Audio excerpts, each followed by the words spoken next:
going to be talking today about a slightly different topic to the other speakers at this conference. I'm really going to be addressing the present and the future. We've heard a lot about the past at this conference, heard a lot about ancient history, archaeology, the ancient wisdom and so on, from different speakers. I'm going to be acknowledging all that, and I myself am a historian, and indeed I always wanted to be an archaeologist when I grew up. And I'm a sort of amateur archaeologist and a philosopher of the past. But if you care for the past, you also have to care for the present. Because as the great historian Croce said, all history is contemporary history. We perceive the past through the lens of the present. We can't actually go back and live in the past. By definition, that would then become our present, right? All we have is the present. And therefore, if you love history, as I do, and you love ancientness, and you love antiquarian studies and so on, we have to look after our present. We have to nurture it. We have to care for it. And for us to do that, we also have to envision a future. One of the previous speakers here talked about vision. It's a theme that's come up again and again at this conference. If we don't have a vision of the future, we perish, to rephrase another speaker. So what I'm going to be addressing in this final talk at this conference is the question of vision, the present and the future. And what is the sum total of that ancient wisdom that we've been hearing about? And where can we take it from now? How can it serve the people now? How can it serve us? And indeed the planet in this time of crisis. So I want to start with just a very brief assessment. I mean, I should introduce myself, perhaps. I'm a philosopher and a historian, and I teach religious studies and philosophy. I'm an author and a researcher and a perpetual student. For me, teaching and studying and learning are all one package. I'm also a Druid, and I run an order of Druid peacemakers. And I've travelled and lectured in about 33 countries around the world. And I've moved at all levels of society, from the higher echelons down to the grassroots. And I'm also a poet. So what I'm going to do is one person's assessment of the situation we're in. It may not tally with yours, it's what I think is the case. I think we are living through a time of great political chaos. We've heard about ancient civilizations. They had a sense of order, they had a sense of coherence. Our world seems to be in what I would call a moral crisis. There are wars going on as we speak, without any sense of chivalry. The concept of a just war, if it ever existed, seems to have gone out the window. People are fighting wars of survival, they're fighting resource wars. There's a barbarism running amok in our world at the moment. And people talked about the Dark Ages earlier. It seems to me the 20th century, was the real Dark Ages. At least in former epochs, people fought face to face with swords and had a sense of honour. We now fight remote wars from great heights or distances with weapons of huge violence and very little moral protection in place, depending on spin and presentation, without substance.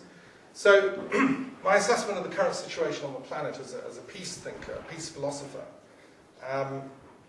is somewhat grim. We're living through a time of great political chaos, which then impacts on environmental problems. We've heard from scientists at this conference about some of the environmental problems, about the research that's needed to actually come up with the causality models that work.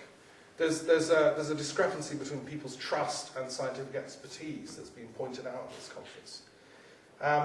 It requires funding, it requires people to sit down seriously and actually wrestle together to get to the truth of these complex matters. Yet how can we do that if civilizations are in upheaval? How can we do that if vast continents actually are suffering from civil wars, malnourishment, vast population movements and so on? So there's a huge instability affecting the planet. And the theme of war, I think, runs through this situation. Now, So what can we do about it? I mean, as a philosopher, I've thought about this a great deal. I was elected coordinator of the international body of philosophers around the planet.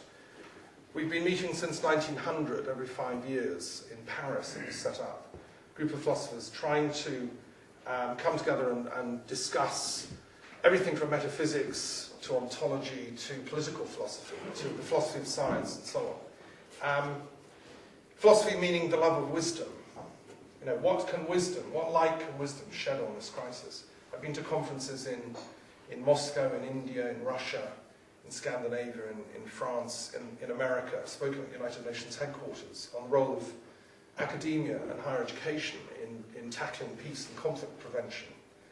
And what I'm saying to you today is based on about 25 years of study and discussion and meeting people around the planet.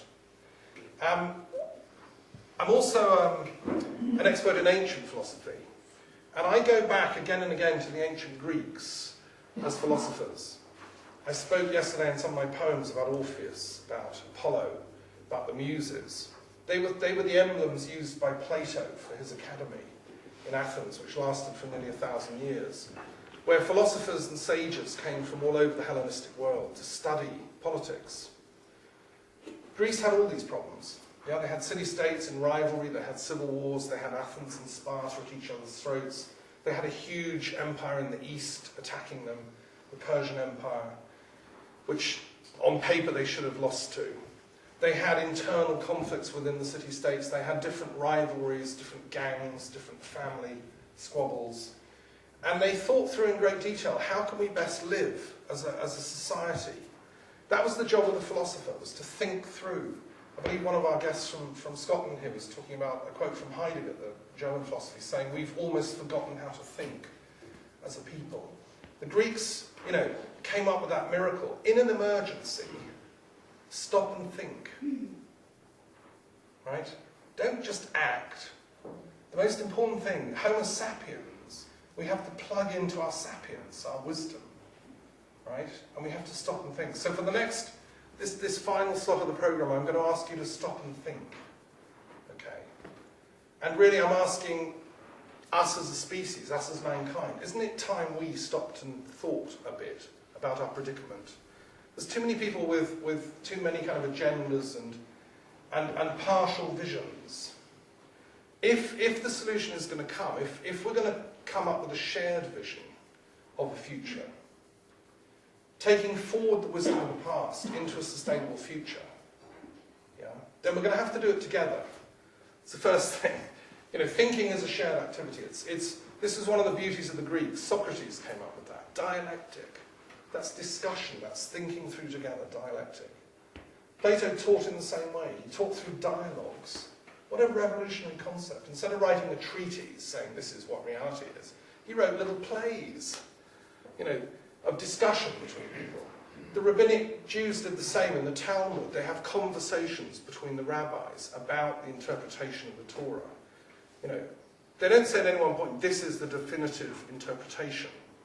They discuss, they analyse together, they think together.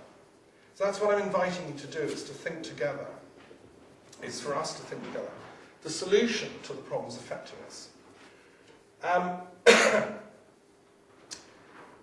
As a result of having looked at, the history of philosophy and taught political philosophy and religious philosophy for many years, and talking to many philosophers from all over the planet, in different cultures and traditions, what I'm going to present you with is a potential solution to one part of the problem. Now, I've not gone public with this idea before, so I'm trying this with a small audience. I hope you get as excited about the project as I am. And I've sort of kept this under wraps. You'll see why in a minute. And I think it's an appropriate forum to be announcing this project, right? What is it? Okay. Well, it goes back, I'm afraid, to Aristotle.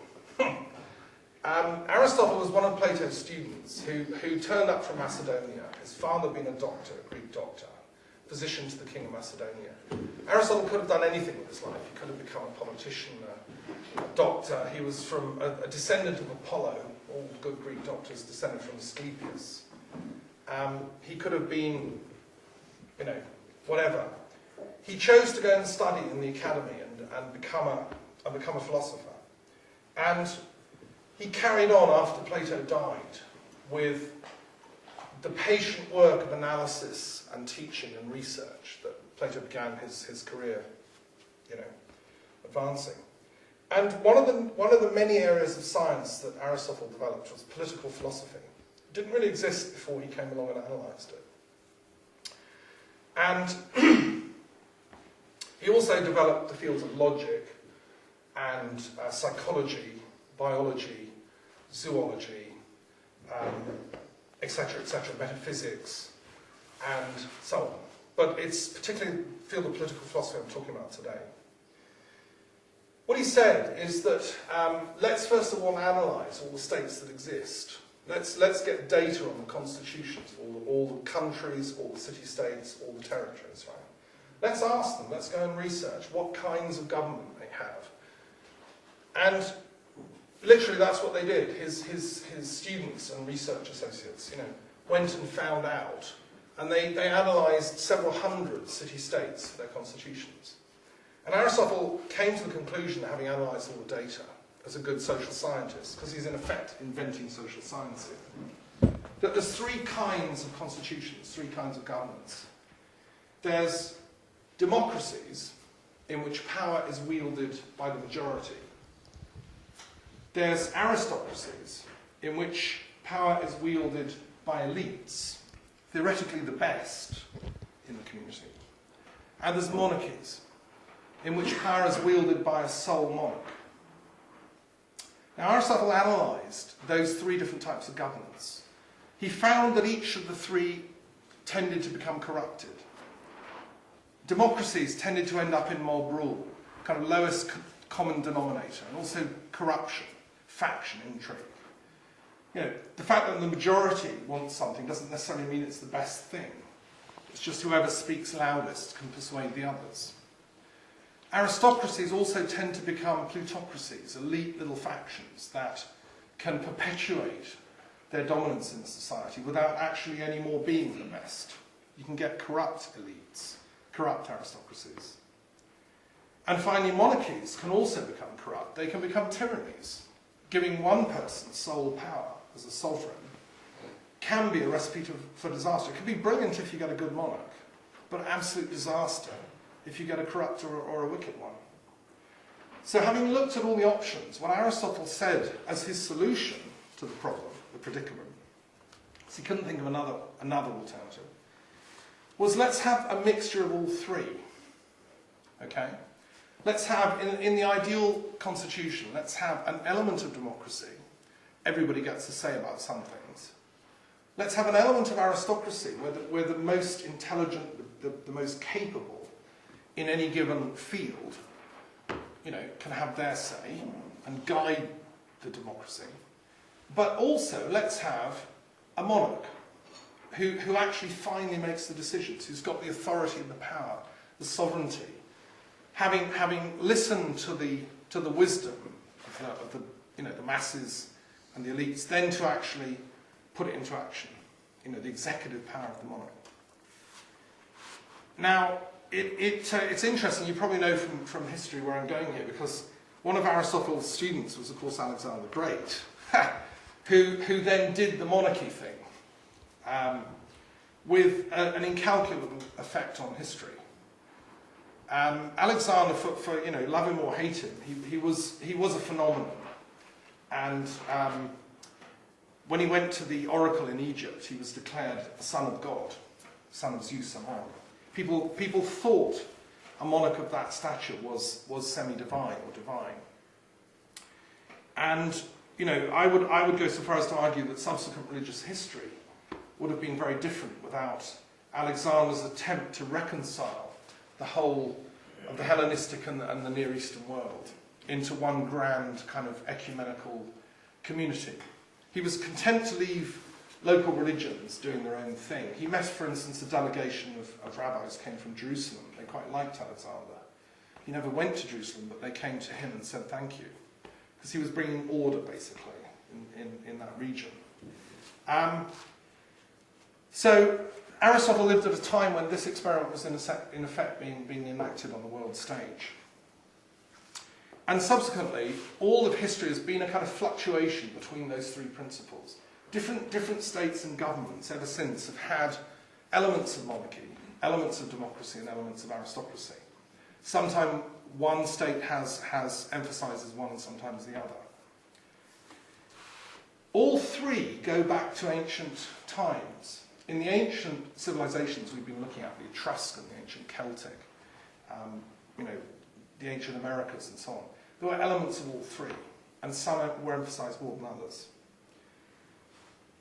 What I'm proposing in the current situation is a very cool analysis of the global situation we've got at the moment. Where are those elements represented in the current global setup? In the United Nations, I submit, and as I say, I've spoken a couple of times in the headquarters. I do recommend people to visit. It's a wonderful place. Go in the basement. It's a fantastic bookshop of stuff, and they're always doing little meetings. You can go in. A colleague of mine set up a meditation group in the United Nations, Sri Chinmoy, which I think probably still meets there occasionally. And they do their best. There's very, very wonderful work being done by the United Nations. But we know how powerless, in effect, it is. It's a club of representatives of governments, each of whom are tied to the political infighting in their own government that sends them there. We've heard previously from a speaker who had difficulties getting his views across to a particular UN committee.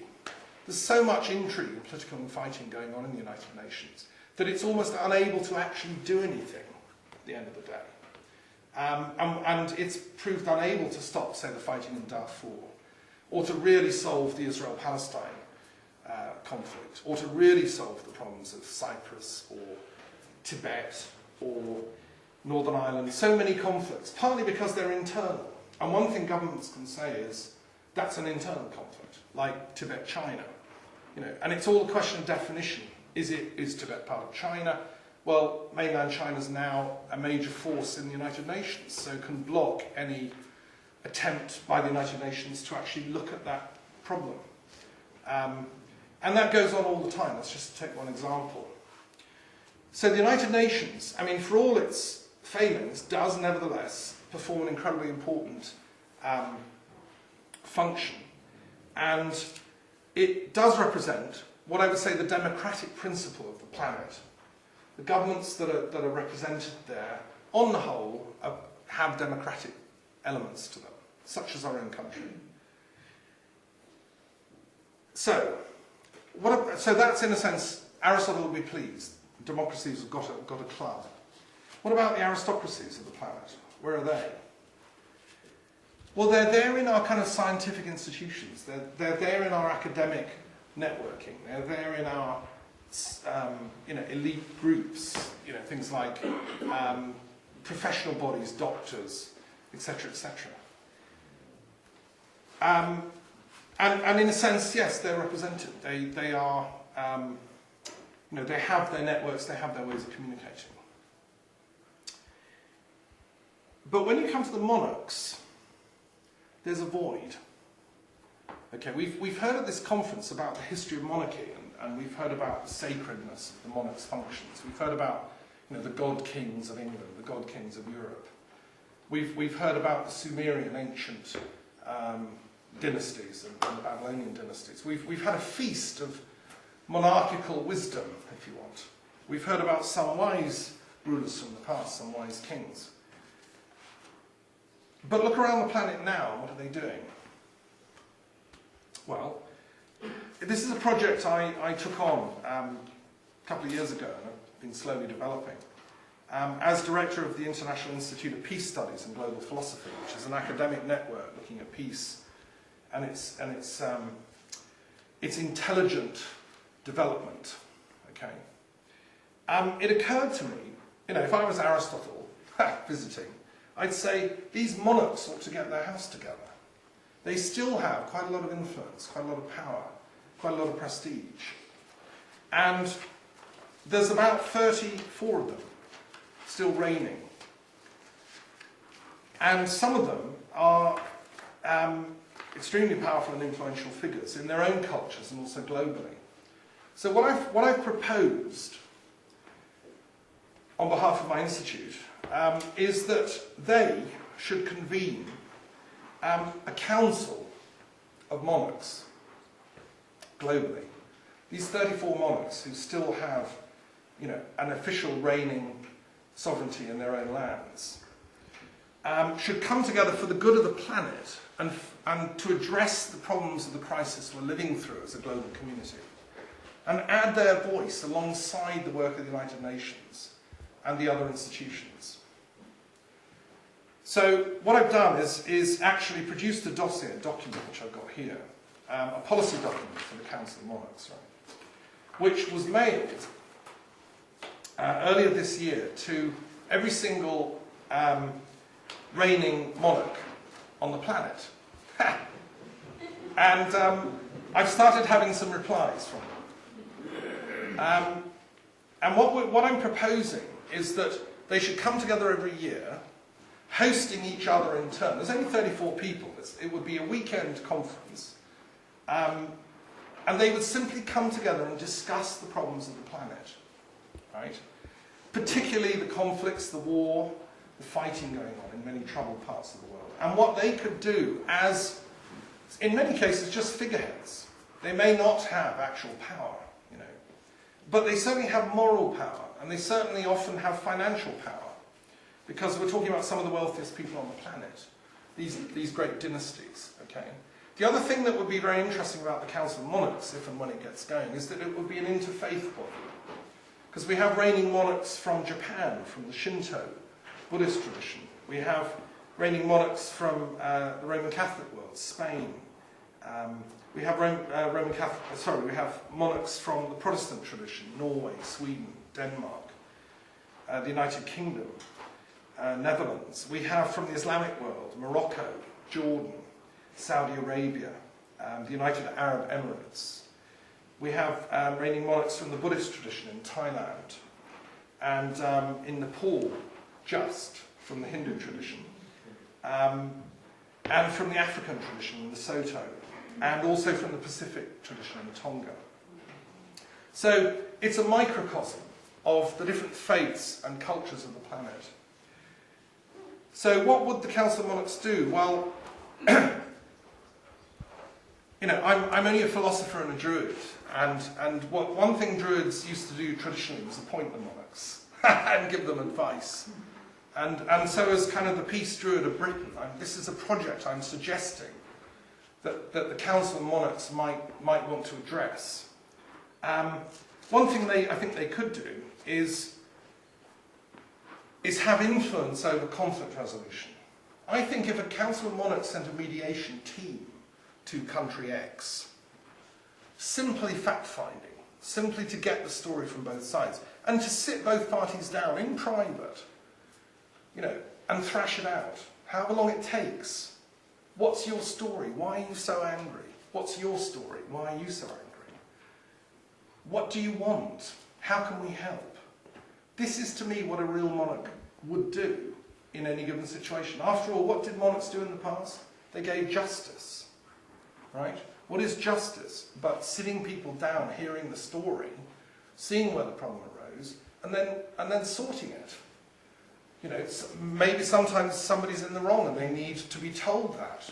That was wrong that you did that. Apologise to those people or make redress in some way. Normally these conflicts, there's wrong on both sides. So the Council of Monarchs would say, look, we feel your pain, we know you're hurting, and we know you're hurting. How about we put together a package, a grand solution? And for instance, I would have thought that it would be in the long-term interests of the Council of Monarchs to actually see peace on this planet. I think it's time that the monarchs stepped out of the shadows, because the United Nations, bless it, isn't able to sort it. One reason is it doesn't seem to have sustainable authority over time. If one of the problems with democracy, and I love democracy, one of the problems Gorbachev pointed out is that political rulers in democracy are there for a very short time. Prime ministers, presidents, they get elected on a very short-term cycle. by the time they're just about becoming wise enough to deal with the chaos and complexity of the world situation, they're out of office. Or they're scrabbling around to stay in power, and usually at that point they start doing shady deals. We've seen it again and again in countries. As we speak now, we see so-called democratic politicians, hanging on to power, doing deals, etc., etc. It's an inbuilt flaw in democracy. You don't get it in monarchies. Because you have a clear dynastic succession, because you're there for life, you have time to build up wisdom. So, for instance, take our own reigning monarch, Queen Elizabeth, who I once had the honour to meet at the Commonwealth Interfaith Gathering in Westminster Abbey. She's been there so long. She's got an awful lot of experience and wisdom. She's met vast numbers of prime ministers. She was there when Churchill was in power, etc. She's met leaders from all over the planet, other monarchs, other rulers. She's travelled to every country. She's been there, done that, seen that, and has an enormous amount of wisdom as an elder stateswoman. And the same with the other monarchs on the planet. So I think that collective wisdom could be marshalled, because as a philosopher, as a lover of wisdom, my concern is to see how where are the wisdom resources that we as a planet can marshal to tackle our problems? Okay. So, the Council of Monarchs project, therefore, is one thing I wanted to share with you, and I'm personally very excited about it. I can't say much more about it because, it will be the result of a lot of diplomacy, shall we say. I'll just say that there have been some positive replies. There's a planned pre-conference meeting at which representatives, the idea is that representatives would come from each of the monarchies, 33 secretaries in effect, who would then negotiate the setting up of the thing, the protocols, and then choose the first venue, which among them will step forward and say, we'll host it. I'd love it if it was our monarch, and she's got several castles, that we could host it. But and I'm doing that sort of as a Canadian. I'm also dual citizen, British Canadian, so I take the Commonwealth quite seriously. And our monarch is also the Queen of the Commonwealth. So I think we have a special duty in this country. We didn't get to have a monarch easily. It came after much thought and turmoil. It came after many wars, dynastic struggles. It came after the Civil War, when for a time this country experimented with getting rid of one. You cut the head off a monarch, who happened to be a very wise and intelligent man, I would submit. We found that actually, at the end of the day, it's safer and wiser to have a monarch than not, because it gives a certain stability. It gives continuity to the governance systems. And it's interesting, if you look around the planet, those countries that do have monarchies are often quite stable, fairly wealthy, fairly prosperous. And where you look and see that they've lost their monarchs recently, chaos breaks out. For instance, in Iraq, under the monarchy, I think it functioned reasonably well. In Afghanistan, I taught Afghan students, some of whom knew the king, who lived in exile. The problems of Afghanistan arose after he was forced from power, and a republic was foisted on the Afghan people. And and then eventually it fell into Marxist hands, and then the Russians came, and it's been chaos ever since, basically. And I know that many Afghans would have yearned for the return of the stabilising figure of a monarch. So, anyway, that's that project. What? Just a couple of little things to say. I mean, I called this talk "Stars and Thrones." The conference is "Stars and Stones." I thought I'd bring in the concept of the throne, stars and thrones, because the throne, if you know your ancient Egyptian hieroglyphs, is the symbol of Isis. Where the monarch sits was the throne of Isis. Power, sovereignty comes from the goddess. And the enthronement or coronation ceremony of these monarchs is very interesting. It's very ancient and very sacred. I just want to spend a couple of minutes talking about that. In each different culture, there is the recognition that the monarch has a certain sacred function. If you go back into the Jewish tradition, for instance, David's and Saul's crowning, or anointing rather, by the prophet Samuel, it's a call to service. It's a sacred duty. In the Irish tradition, Gaels, at Tara, when the stone sang, the Lia Foyle, you knew you had the actual High King of Ireland there. Ireland had little kinglets for the different parts of Ireland, and then the High King, who was elected by the Druids, appointed by the Druids at Tara. And if the stone sang, you know you had the right one. When the Gaels went to Scotland, the Dalriada also had their king, and there's a particular place where you put your foot on an ancient stone in southwest Scotland, and if your foot fitted, you were actually the king of the Dalriada.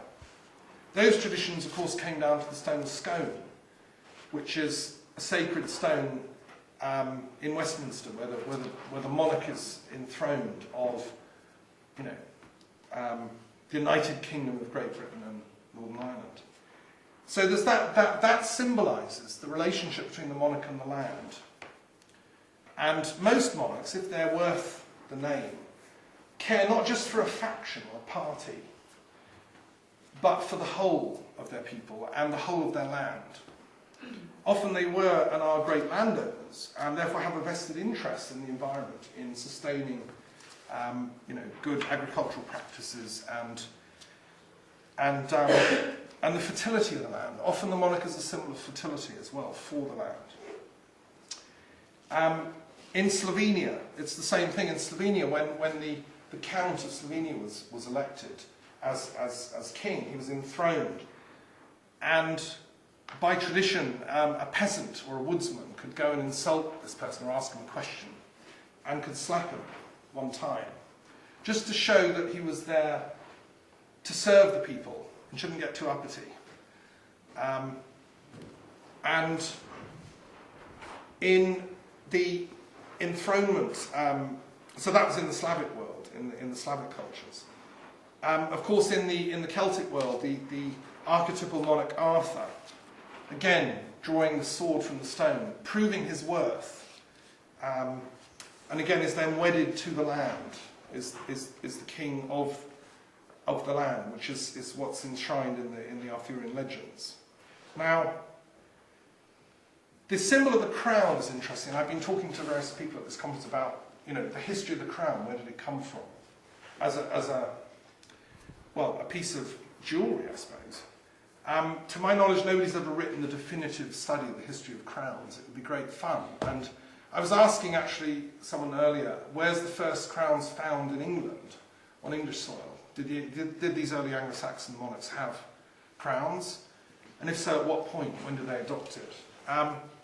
It seems to go back to the diadem, which was in use in the Roman imperial traditions, and prior to that in the Hellenistic monarchies and Alexander, related to the laurel leaves that poets and so on were crowned with. But I think what I'm arguing is that the crown is actually a spiritual symbol. And in esoteric philosophy, the crown, chakra, in Hinduism and Buddhism, is the place of awakening, the place of wisdom. Sahasra is the crown chakra, where the sage or yogi reaches enlightenment. Okay. Now, interestingly, you have exactly the same thing in the Western esoteric tradition, in the Kabbalah, in the Christian Kabbalah. You have Keter, which is the crown Sephiroth in mystical Judaism, which the sage awakens through pursuing the reconciliation of the different aspects of wisdom and emotion, Chokhmah and Bina, active wisdom, passive understanding, Gevurah and Hesed, judgment and mercy. You reconcile these in yourself. You find an inner stasis, a balance point, and you achieve Keter, enlightenment. You become as if a monarch. You become a king or queen. This is a state which all human beings can attain, of course. And I think this is what Christ was doing in his symbol of anointing, of baptism. What he was saying is, be awakened, be Christed, become enlightened. You can do it. Look, you can be like me. I'm a king, I'm a Christ. I don't think he actually said that. But he was an enlightened teacher, giving away enlightenment, if you want. And if you look at what great wisdom teachers do on the planet, that's what they do. They give away the ennobling of the individual. And so in Christianity you have that, the spiritualizing of the monarchical principle and its democratization, if you want. Which is, I suppose, a very important development. You also have, in other Eastern traditions, in Japan, for instance, the emperor is divine. And it was a huge political thing at the end of World War II because the Americans insisted the Constitution be written that his divinity be removed. But for 1,000 years or more, he'd been regarded as divine. In the Shinto tradition, he's a descendant of the kami, of the gods of his ancestors, and was revered as such. So, and although he's no longer officially divine, I think the average Japanese seer or sage, Shinto priest or Buddhist saint would at least acknowledge that the emperor has certain responsibilities, in a sense mediating between the divine world and the human world. And if we went back to look at the role of the pharaoh in Egypt, we would find the same function. The pharaoh has the function of the son of God to mediate between heaven and earth, in effect. I think what I'm saying is that philosophically, in a sense, we need our monarchs to play that role a bit better. Okay? Because as archetypes of stability and order on the planet, they still have the pageantry and the power to possibly awaken the conscience of some of the people who seem to be going astray. There's too many warlords at the moment. Petty dictators, petty tyrants, bullies actually, who really have no claim to authentic leadership, and yet who are fighting each other, with a fig leaf of legitimacy. They may have stitched up some election somewhere. I mention no names. And yet, they have no moral or spiritual authority to be wasting our money and our resources as a planet. I don't know if you know this, but Greenpeace discovered at the end of the First Gulf War, the military is the greatest environmental polluter on this planet. Through all its military exercises, its battleships, its planes flying around, and we're talking all the combined armies of the world here, right? They burn up more resources, more carbon, more fuel, damage more land, ruin more lives than any other single thing together, right?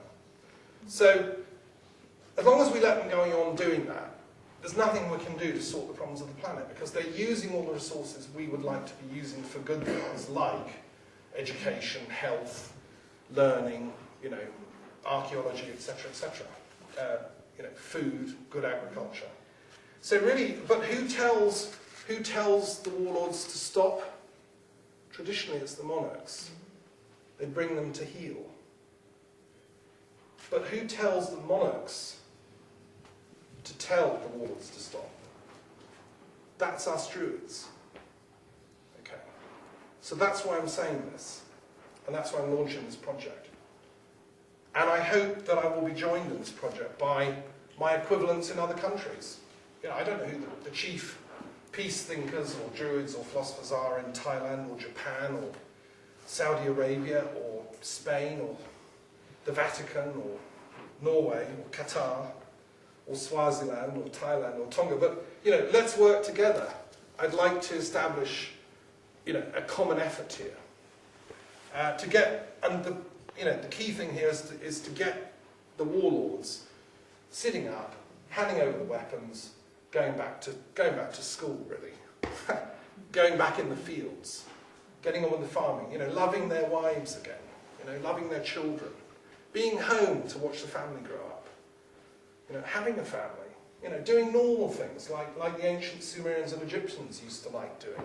One of the great things in ancient Egypt is they had stability for thousands of years because they had a pharaoh, and they had ma'at, they had stability and order. And we saw last night in the music performance of our dear friend talking about ancient Egyptian music, they were therefore able to produce such beauty and culture and art. One of the other things I'd like the Council of Monarchs to do is sponsor art around the world. Just think of concerts. Think how much the great monarchs of Europe, say, commissioned works from Mozart, Beethoven, Haydn. The emperors in Vienna commissioned a lot of that classical music, and the same in India and the Middle East, many of the great classical pieces in Japan. Monarchs' other big function is to support and sponsor the arts.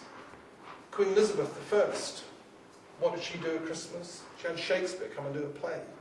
How many future Shakespeares might our Council of Monarchs commission to write plays? Think of the pageantry of when the Council of Monarchs meets. Once every 30 years it would come to your country, probably once in a lifetime of the reigning monarch. Just think of the things that were the spin-offs, the fairs that we could have here at Ruffin or wherever. The concerts, the art exhibition. I think personally it'd be better than the Olympics. Less corrupt and actually much more useful for the planet. With all due respect, much as I like the Olympics, and I think it's great that it's happening, some monarchs have been very wise in history, and there are therefore models for visionary leadership shown from different monarchs. And I don't know the current lot. I've not met them apart from United Kingdom. But I hope that some of them have carried on with some of that tradition. For instance, in the English monarchy, we had Alfred the Great, who was a great scholar as well as a great soldier, and a man of great wisdom. His name meant one who took counsel from the spiritual beings. Eilf meant a shining one, a spiritual being. Raid is counsel.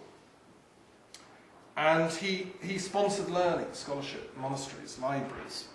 And he wrote to his friend Asa, the Welsh advisor, Christian mystic, I love learning so much. I don't have time to do very much because I'm a very busy king and I'm always having to fight invading armies and I hardly have time to study.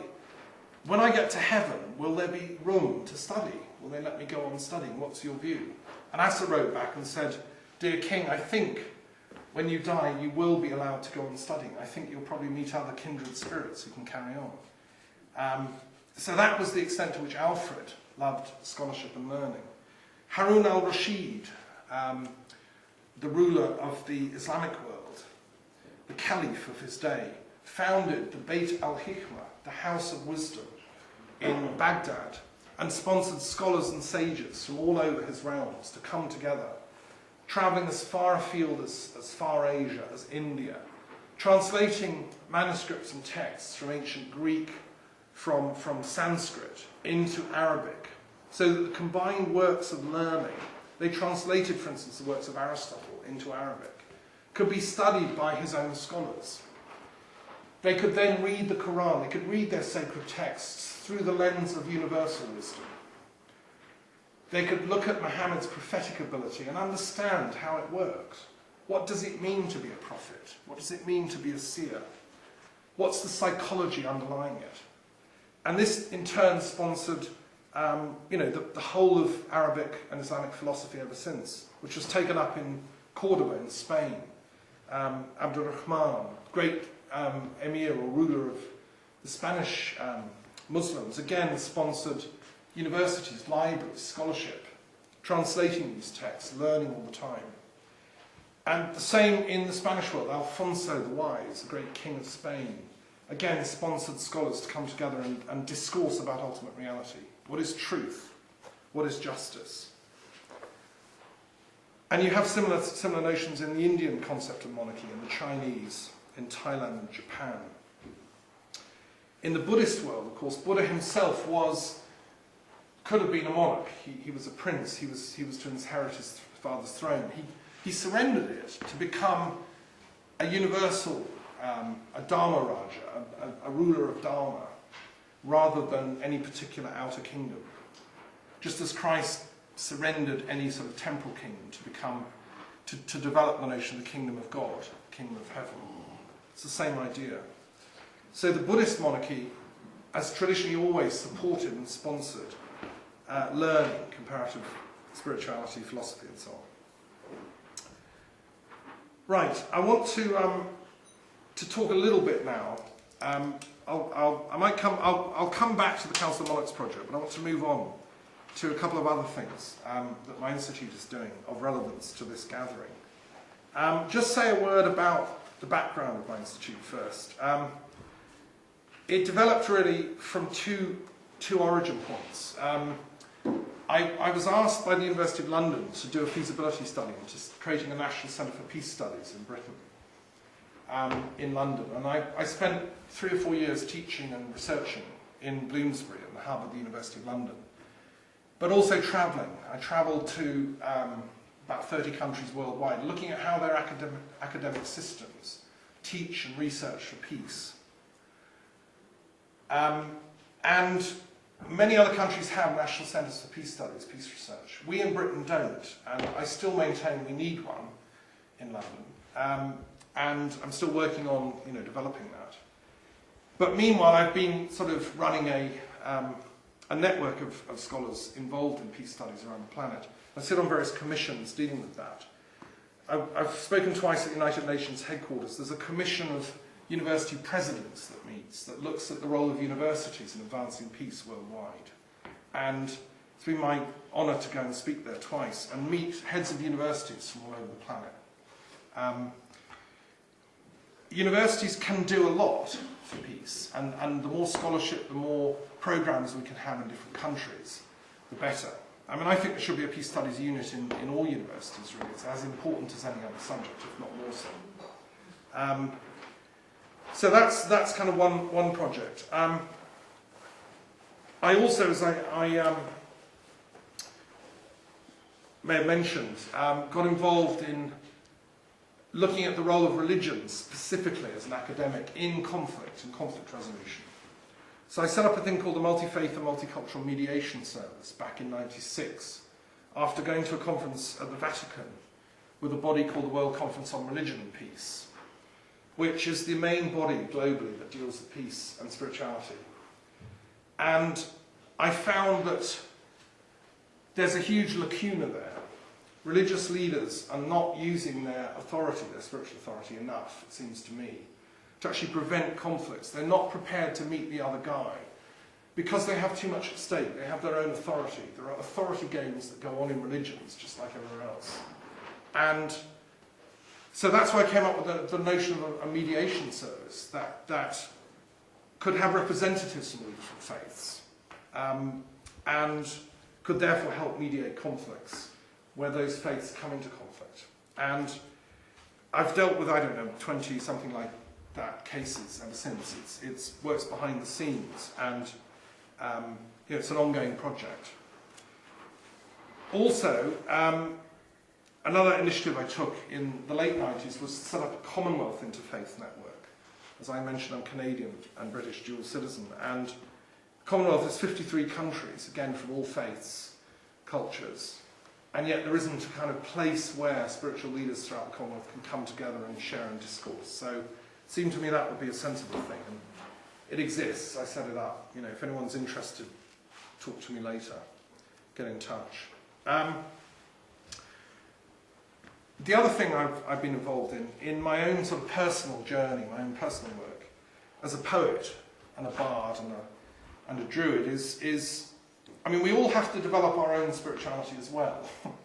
I'm a great believer in some work is out there, some work is in here, and you have to get the balance right for each one of us. And my own journey has taken me to living in Wales and honouring the ancient Celtic path, the ancient Druid teachings. And I end up living very close to where Taliesin lived, who was the kind of chief bard of Britain at the time in the 6th century, and a poet. And I've been involved, therefore, with chairing the Stonehenge Truth and Reconciliation Commission for several years, and working with the Druid community to advance, I suppose, the traditional interests of the Druids, which was healing, which was taking a deeper long-term perspective on reality. And that's why I'm interested in the work of people at this conference. I'm particularly interested in this project of the Perpetual Choirs of Britain. My order of peace poets, bards and druids is supporting the notion of reviving the Perpetual Choirs of Britain. Not in the John Michel concept of specific choirs singing at particular places, all mapped on a lovely geomantic circle, although I think that's beautiful and I would support that, but rather perpetual choirs, as in every day of the year, a choir somewhere in Britain and Ireland has agreed to do a 3-hour slot. And we've got a choir somewhere singing. So right now, a year from now, someone, be it Saffron Walden or Aberdeen or Cornwall, is singing. And then they carry the torch, as it were, metaphorically around.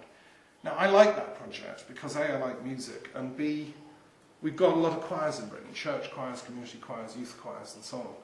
And wouldn't it send a wonderful signal from our island, or islands, that we're not a nation of warriors and bomb throwers and, kind of unemployed soldiers that have to go off and find countries to invade, but actually we're a nation of poets and bards and druids who like singing and singing songs for peace.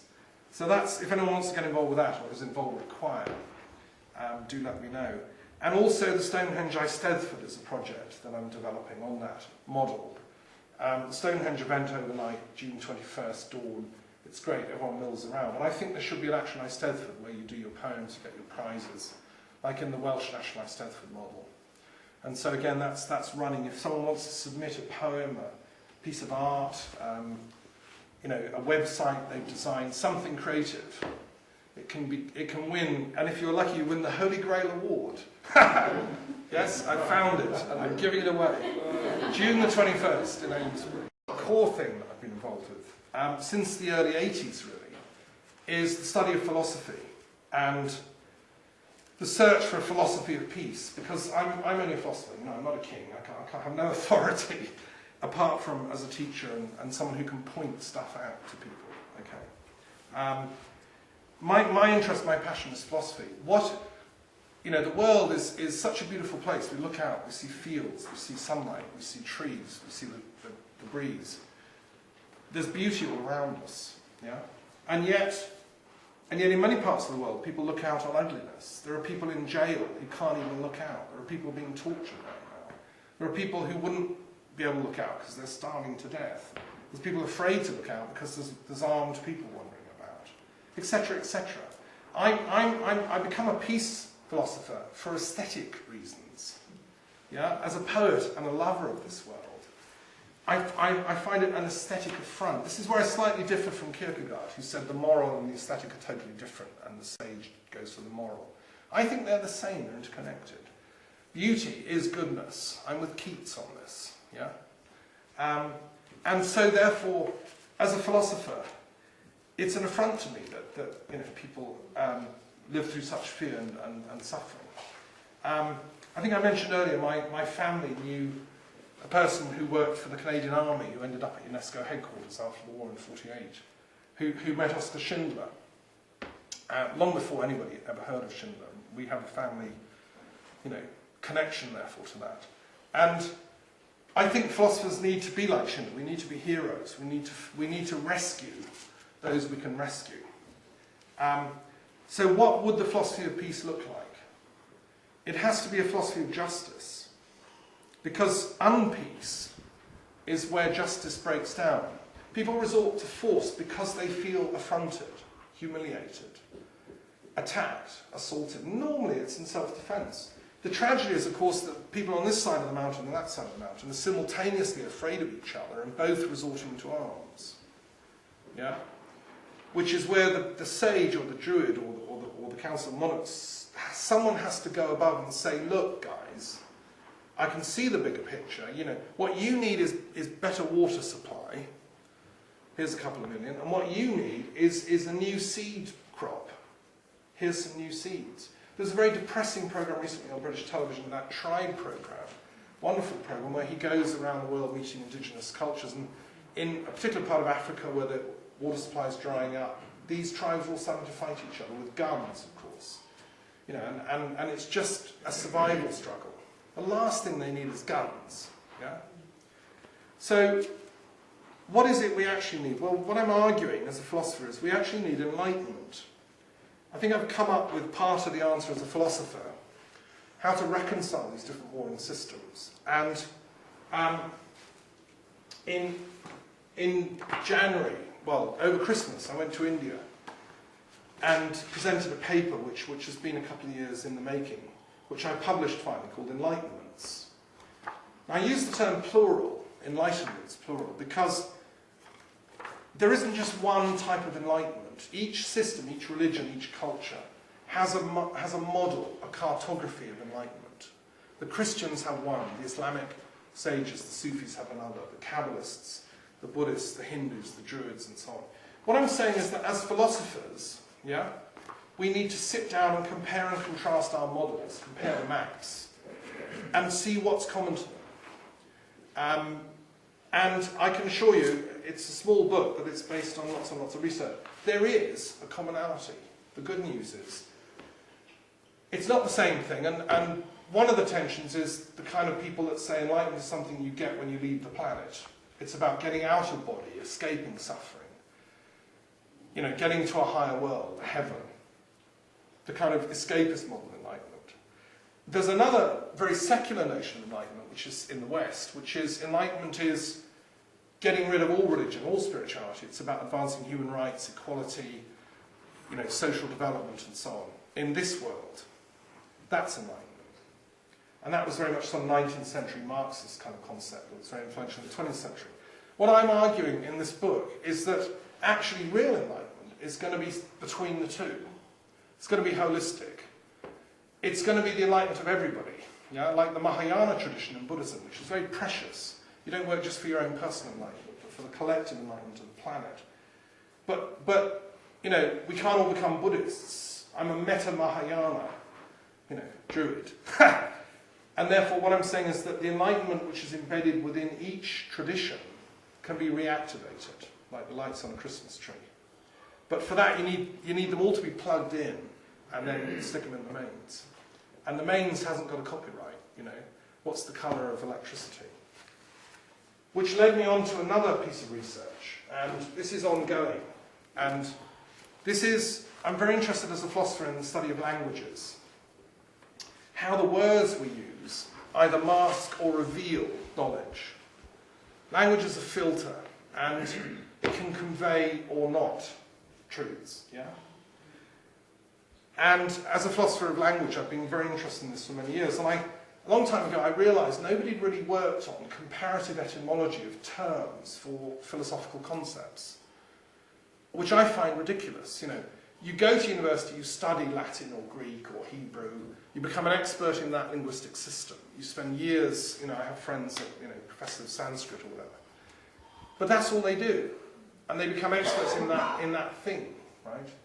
What I think is that it's time we got these scholars and experts to kind of sit down and compare and contrast the terminology that their different systems use. So in my philosophical, it's called a multilingual dictionary for multi-faith and multicultural mediation and global philosophy. I've put the words for philosophy and theology in all the different languages, sacred languages and secular, all languages sacred. So Etruscan, Finnish, Eskimo, Ancient Egyptian, Danish, Chinese, Cherokee, Czech, Cree, Choctaw, Catalan, Chechen, Burmese, Canaanite, etc. What were their terms for God? What were their terms for spirit? What are their terms for consciousness, for mind? The grammar that different languages use reveals a lot of wisdom, a lot of knowledge.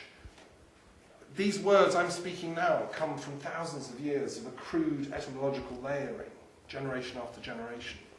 It's the same in every culture. I've got Romani in here, their words, you know. Each language carries its own wisdom. This project is ongoing. What I'd love is that when we can live in a world where the scholars and sages of each of these language systems can sit down and share discussion about ultimate reality together. and share their words. The Arabic system has 99 names for God. They're wonderful, very profound. The Hebrews have the 10 Sephiroth. The Christians in Dionysus the Areopagite have the divine names. When will these sages and saints sit down and give their wisdom to one another? That's when we'll begin to earn the title Homo sapiens, it seems to me.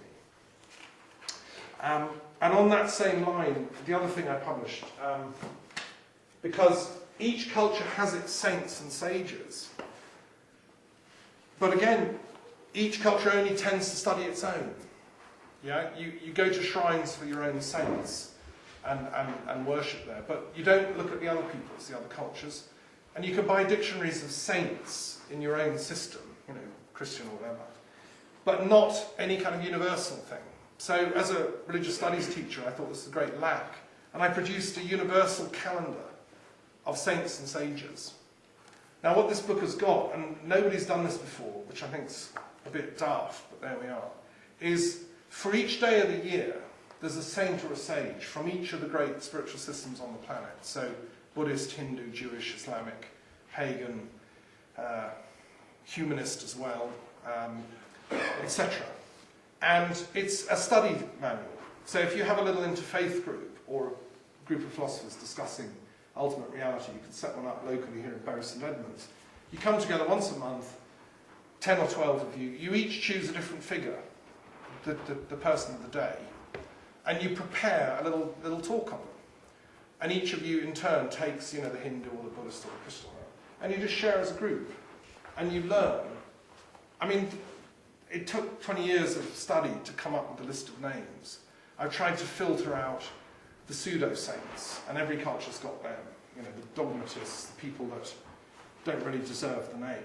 These are genuine sages who are immensely learned and caring and compassionate and enlightened. And it's a study manual that can be used all over the planet. It can be translated into Arabic, Russian, Spanish, whatever. So the theology of peace. As a philosopher, you can't ignore theology and spirituality.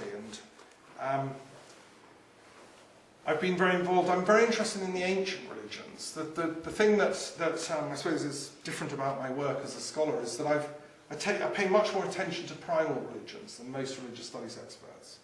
And I lectured at the University of London, but at college with Lord Combermere, who used to run the programme, in primal religions. And I've become something of an expert in the very earliest religions on the planet. And I think that one of the problems we've got on the planet, theologically, is that the later religions, who tend to use texts, the alphabet is a very recent invention. Even writing is a very recent invention, in terms of how long mankind's been here. We've got the alphabet being invented about 1700 BC, and whilst it's a wonderful invention,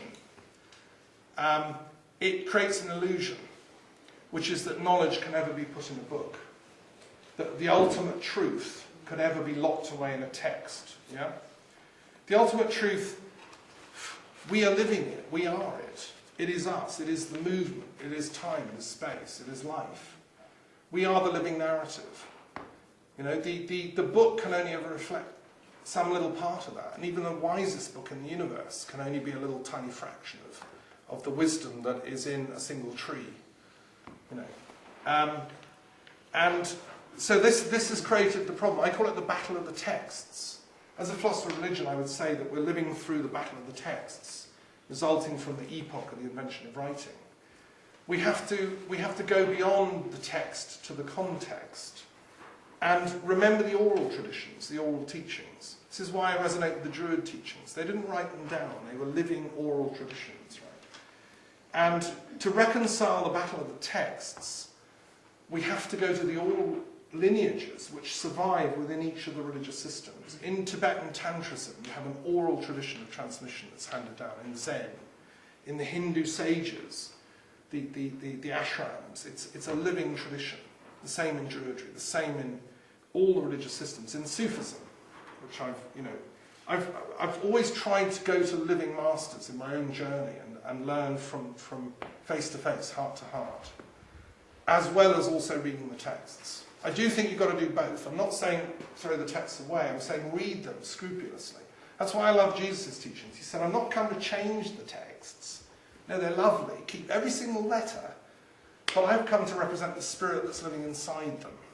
I've come to bring them alive. Because without the living spirit, call it the Holy Spirit, the text is meaningless. I think as a culture, we're in danger of getting the balance wrong. The problem with legalism is everybody's obsessed with the letter, the text. We've lost the living spirit. Some people used to call it common sense. You know, it's a lovely idea. You can't write it down, you can't copyright it. It's just who we are, it's what we believe in, it's love. You can't copyright it, it's free. So, anyway, there we are, call to common sense and listening to the ancient wisdom. That's why what you're doing as explorers of the frontiers of the ancient, you're actually creating the new. Because civilization exists in eternity. If we're going to endure, it's because we're going to touch eternity. What Christian O'Brien is saying in this book, The Shining Ones, I've been studying it, this conference is that these Shining Ones, these cultural heroes, have tapped into the spiritual realm. And therefore they're able to bring into different cultures, be it Sumeria, be it Egypt, be it the Celtic world, wisdom from that transpersonal realm. And that's what we have to do together today. And that's what our saints and sages on the planet have to do. It's what our monarchs have to do. This leads me to a final little thought about the psychology behind all this. There is a scientific bit behind all this. I don't have time to go into it. But I'm very interested in transpersonal psychology, the work of Jung and Maslow and Wilber, and the development of a more mature psychology that recognises the spiritual dimension of the human being, the work of the Saggioli in Italy. And I've developed a theory of history called transpersonal history, which I published again on, that historians have to become aware of the impact of subtle psychological phenomena, things that we think of as weird phenomena, you know. But they also impact on history. In fact, they move and shake it. So our histories need to be rewritten to factor in that spiritual transpersonal dimension. And that will make possible, you know, a peace history for the first time. Because that's the real narrative we're trying to get back to. That's what we all want, is actually to live in peace and develop our full potential as human beings. You know, as manifestations of the divine, the absolute, in incarnation, which is what we all are. Let's celebrate it together and enjoy it. Final couple of things. How does this manifest? You know, where do we go next? On a practical level, my institute is, you know, you're welcome to get involved. I mean, it's a membership thing. It's a kind of, it's a network. I have a base in Wales. I run retreats there. People can come and stay and study there. There's a huge library of about 10,000 books from all different traditions. You're welcome to come as a scholar. And I do teach courses. I'm teaching a course in Dorset at the moment on comparative spirituality and metaphysics. If anyone's near there, come along. It's on a Wednesday evening. I'm also setting up, in the process of developing the third annual meeting of the Truth and Reconciliation Commission of Ireland and Britain. I sit on the board of an Irish university in Dublin. And as a Druid, I have a lot of time for the Irish culture. And I think it's a wonderful place, Ireland. And I was very sad about the conflict between Britain and Ireland. And I'm very pleased that for now, touch wood, there's a peace of sorts. But the idea of a Truth and Reconciliation Commission for Britain and Ireland is to provide a forum for the healing of that. And particularly on a sort of spiritual level, people that were involved. We've met twice. We met in Anglesey and we've met in Dublin. And this coming year in July, we're meeting in Belfast. So if anyone wants to come along, meet, learn and share. Hopefully we'll be meeting in Stormont. I wrote to the First Minister and Paisley and McGuinness and said would they not only host it, but would they speak about their moving willingness to bridge the divide between Catholic and Protestant and actually share power, which I think is quite historic. So we'll see. But so that's a meeting in Belfast. My main concern, however, you know, is the Middle East. And I'm very upset about the ongoing tragedy in the Middle East, in not just in Iraq and Afghanistan, but also Israel and Palestine.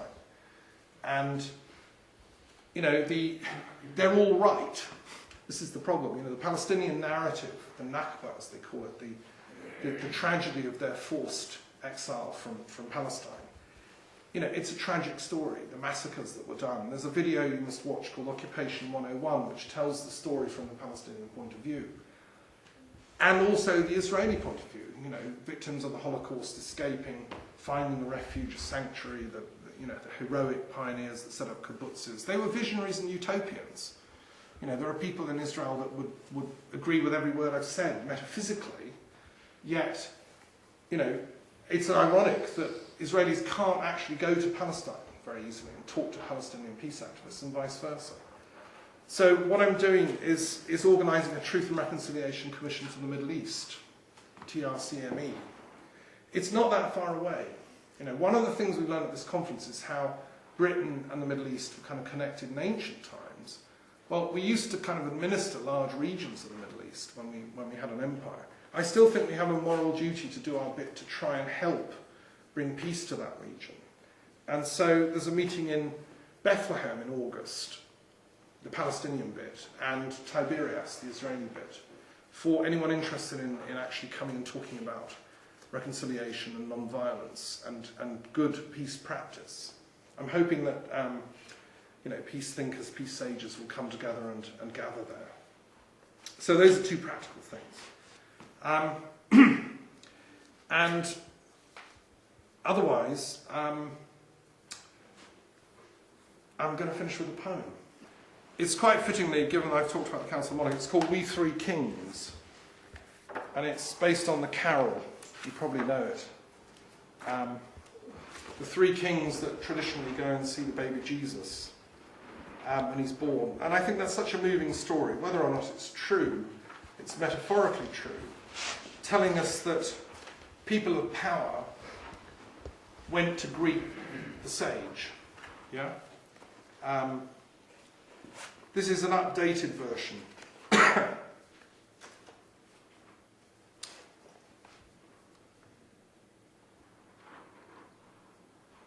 All the places we had to come in from were blocked to us.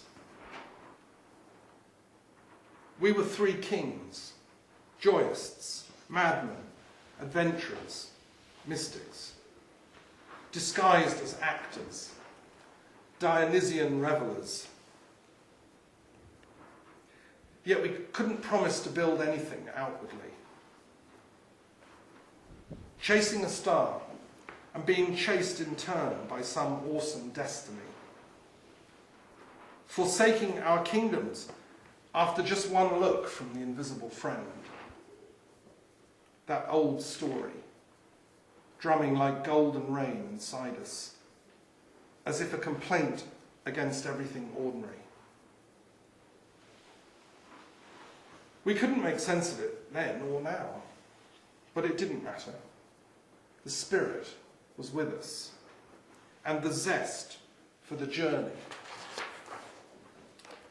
We were greeted by danger, roadblocks, security checks, identity barriers. To get through, we resorted to signs, faith powers, secret passwords, ancient hand clasps. Wars were everywhere, based on fears and misunderstandings, to which we knew the antidote, after we had combed archives, ancient manuscripts, to prove the unity of everything in a blinding flash of reason. But nobody found time to read our discoveries or listen to our urgent whisperings. Only tattered flags, rag dolls on twisted wire, explosions, spattering remnants of children's toys, music without tunes, the rhythms of the beast within, cavorting. So, we courted danger, began ourselves dancing like crazies with wings, recalling summer's beauty even in the midst of the killing fields. our names were always pseudonyms. Even now, our true stories have not been told, only fragments, like this. If you have news to share, you will find us by following your own star. Together, we'll compare sagas, reconciling male and female, rich and poor, free and unfree, black and white, friend and stranger, lover and unlover, through long conversations, through kisses of agapic peace. And we'll ask together, is he really born yet? Now, within?